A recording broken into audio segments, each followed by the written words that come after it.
Hello, everyone. Real Ninja here. What I'm about to talk about has not happened in our nation since 2010, as we were finding ourselves coming out and bottoming of the Great Recession. Real estate has not done this since then, when things were at their bleakest. Now, what I want you to understand, first off, this is not the Economic Ninja channel. If somebody found this is my backup channel. I do totally different content. If you want to take a look at it, here we go. I'm also going to show you, and this is the news headline today out of CNBC, September home sales dropped to their lowest level since 2010. I'm also going to show you what's happening in commercial real estate, an absolute devastation over there that a friend of mine, Greg, sent me the story, and he is really involved in commercial real estate. I am going to be diving deep into commercial real estate because there are amazing opportunities in this part of the cycle there. And then we're going to roll into residential real estate. All right. Now, before I start, there is like 35 hours left of the real estate masterclass. If you want every single course I've ever done on real estate, plus everything in the future as far as real estate courses included, it's one price. This is the only time we're offering it this year. Okay. And that also includes once a month group live coaching calls all the way through June of next year. All right. So links down below. First story, I've got two. They're very important, and I want you to understand, as we tell you all the doom and gloom, all you should be seeing is opportunity and dollar signs. September home sales dropped to their lowest level since 2010. Sales of previously owned homes fell 1% in September compared with August to a seasonally adjusted annualized rate of 3.84 million units, the slowest pace since October of 2010, according to the National Association of Realtors. Sales were 3.5% lower than in September of 2023. Sales fell in 3 out of 4 U.S. regions, with just the West region seeing a gain. Why is the West region seeing a gain? Is because inventory is exploding higher. So it would make sense that since there's more properties available and prices are being decreased. The only properties I am seeing that are selling right now are ones that have massive price reductions after the 30-day mark, and then I see them going contingent. All right. I'm also seeing a massive amount of homes, the $1 million plus homes right now, the 1 to 1.4 million. I am seeing in that range, no matter where they are in the country, listings being offered immediately, $15,000, $16,000 owner concession to take care of buying down someone's mortgage, because they also know that most of the people walking in their door have to finance the house. So let that sink in for a little bit.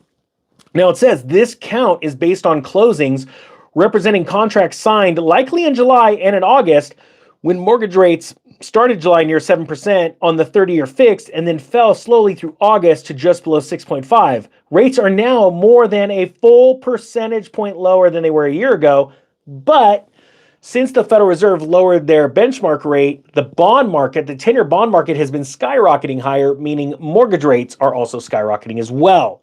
So again, you have to take this not with a grain of salt, but the understanding that this data set comes from closings, which mean well far back into the future, 2-3 months back, or into the past, to be able to see what's going on right now. Now, it says here, and this is a great quote out of Lawrence Young. Remember, he was an economist during 2007. We said the market's not going to fall. So Lawrence has been elevated to the head chief economist at the National Association of Realtors because he has the ability to lie straight to your face and then get away with it. This is the truth. This is what's really happening. He says home sales have been essentially stuck at around a 4 million unit pace for the past 12 months. But factors usually associated with higher home sales are developing. Inventory rose 1 point, isn't this here? Let's just go along with some more great Young quotes. More inventory is certainly good news for home buyers, as it gives consumers more properties to view before making a decision. See, Young's really good at giving the obvious. We should call him Captain Obvious. But he says, however, the inventory of distressed properties is minimal because the mortgage delinquency rate remains very low. All right, here's what's really cool about this. Young knows this, but he's not telling you. Inventory homes that are going delinquent are exploding right now, but you're not going to see that come out in the news media until right after the election. Okay, they're keeping this all quiet. I know this because I talk to people that not only work at banks, but sit on the board of certain banks. I talk to people that are in the field of foreclosure law, and where they are getting HUD-1 foreclosures coming through now like crazy, where people are asking them to help them fight these foreclosures because the forbearance is done. The truth is there is such a backlog of delinquent loans on banks' balance sheets. It's insane. I got a phone call, and now I can't directly speak to this person because everything is going to crap in a handbasket and he's afraid for his own livelihood. The amount of banks, commercial banks, not commercial, sorry, regional banks that are handing in, that are looking to figure out how to deal with all this distressed CRE, they're sitting with so many on the books that they cannot foreclose on, because the second they foreclose on a property, they have to actually book it as a loss, right? As of right now, a loan sits on the balance sheet as I'm totally blanking out here, as this is what happens when you go live, as an asset, right? Because you're owed that money back plus interest. Regardless if they're not making their payment, it still shows up on the balance sheet as a asset. The second they foreclose, you now have what's called a write-down, and that's not good for shareholders, right? And they don't want to rock the boats. And banks are being directed by the Federal Reserve to hold off. They're saying, please hold off until the election, okay? You're going to find this out when everybody else finds out, or you figure it out right now. Let me do this, just a quick poll. Type 1 if you agree with me and you understand what I'm talking about. Type 2 if you go, nah, the ninja's nutty and he's just making it up. The National Association of Realtors are telling the truth. We'll let you guys decide. It looks like everybody's agreeing. All right. So now it says the pressure is still low inventory continues to push prices higher. That's not true either. They're lying about that. The median price of an existing home sold in September was $404,500, which is an increase of 3% year over year. So let me tell you something that's really exciting. The all-time high for the median home price in America, and I have the charts before they were changed by the St. Louis Fed, which calculates this and keeps track, was 482. Then they changed it in May and they went, oh, we screwed up. So you see, it's really easy for them to lie and say, oh, look, it went up 2%. It went up 3%. That is absolutely a lie. And you're going to find out probably when the guy from The Office makes his next movie called The Stupidest Short on the next housing bubble 2.0. But most people will spend money to watch that crap rather than being ready to pounce as this happens. He says here, cash continues to be king in this market, making up 30% of September sales. Just so you know, there are mortgage companies that specialize in making it appear that you have cash. It's actually, the mortgage is wrapped up later, right after the property closes. I know that sounds crazy, but it's true. Young noted that it's not just investors using cash. Investors actually pulled back slightly in September to just 16% of sales. Oh, let me actually tell you something else that most people don't realize. These hedge funds that are buying, they're actually not buying with cash. Sure, they pick up the property with cash, but it's a loan that they took to fill their bank account to go buy the property with cash.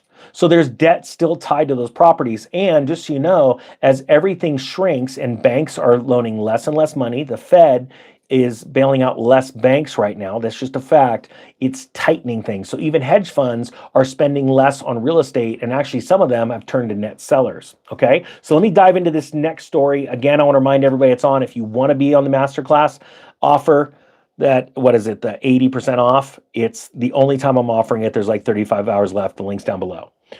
U.S. commercial, this is out of Adam. This is from my buddy Greg. U.S. commercial foreclosure spike in September of 2024 with significant year-over-year increase. Now, remember, this is what caused the regional banks in our nation to collapse in in 2023. It's actually what caused the FDIC to go insolvent, and it's not done. It's actually getting worse. All right.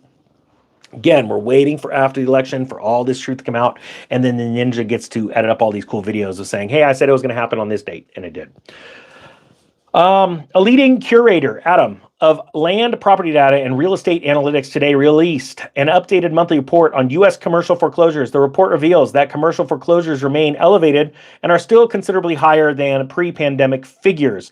Starting in June of 2023, foreclosure numbers saw a sharp increase, peaking at 752 in May of 2024, before settling at 695 in Adam's most recent data set for September of 2024. This recent surge suggests renewed financial stress or changes in commercial real estate dynamics. Weird. And just so you know, all of this pain in commercial, because you're going, Ninja, I don't care. I'm going to buy residential. I'm going to buy for myself. I'm going to buy rentals. Yeah, it's going to move into that because banks that make commercial loans also make residential loans. And as they get hurt and they're shoved into the pain locker over here, they move the pain locker over there. So I can't explain this any clearer. Does that make sense? Type 3 if that makes sense. All right. Historical commercial overview. The historical data on commercial foreclosure activity from January of 2014 through September of this year, reflects significant fluctuations, largely shaped by economic conditions and major events like COVID-19. The period from 2014 to 2015 was marked by consistently high commercial foreclosure numbers, peaking at 889 commercial foreclosures in October of 2014. Now, why is that important? See, 2010 was the bottom of the real estate collapse for residential nationwide. Since it was the bottom in 2010, companies were still laying off people, running on skeleton crews. The economy was just barely going on. Tons of stimulus were thrown in. Well, that translated from the consumer to business. And so by 2014, businesses had felt so much pain from 2010 till then. That's when they spiked and peaked in their foreclosure numbers, right? But check this out. It says here, throughout 2020 and early 2021, commercial foreclosure numbers remained at historic low levels. Why? Because of all the stimulus money. However, as pandemic-related measures were lifted and economic pressures resurfaced, commercial foreclosures began to rise in mid-2021. Here's the numbers. Remember, we were talking about this 2014 number. They peaked at 889 commercial foreclosures. All right. And you may think 800, that's not that much. We're talking very big, very expensive properties. By June of 2023, commercial foreclosure activity saw a sharp resurgence with numbers steadily climbing, reaching a peak. Stand by. Remember, I told you all of 2014 to 2015, they peaked at 889. This year, as of May, the 5th month of the year, 2024, numbers of foreclosed commercial properties hit a peak of 752. And actually, that's not the peak because the year's not done yet. We are almost at an entire year's peak from 2014 to 2015 in just the first 5 months. And you haven't seen anything yet.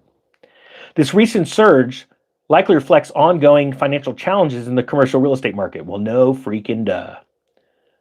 So we have got ourselves one heck of a doozy of a collapse headed our way. And remember, there were less foreclosures last year in 2023, yet that's when the financial crisis started with the banks in earnest. And the FDIC had to come in, they actually went insolvent, and before you know it, CEOs of the biggest banks in the nation are in front of Congress saying, we can't pay the higher insurance rates because we will not be able to compete with the world banks. I hope you get ready for the most amazing opportunity in your life. Now, Rooster and Neil, I want to enroll you in those courses. I already talked to you. Neil and Rooster, email me after this. I want everybody to have all of the tools necessary. And that's why I am doing this, because in 2 weeks, I release my big course on, and we are racing to get all this information together because foreclosures are spiking like crazy. And there is a way that you can buy them for way less than going to a foreclosure auction. And so we are racing to get this information in your hands. And Dylan says, if you don't offer an opening for the master course, which includes all those courses in the future, I'm going to be dealing with a bunch of people going, dude, I just bought this. Why can't I buy everything? So this is really a call out to all my students because they keep buying every course and we're just giving them one low price for everything from the past and into the future when it comes to real estate. If you guys want it, there's like 34 hours left. Hopefully you got something out of this. Thank you so much for watching. The Real Estate Ninja is out.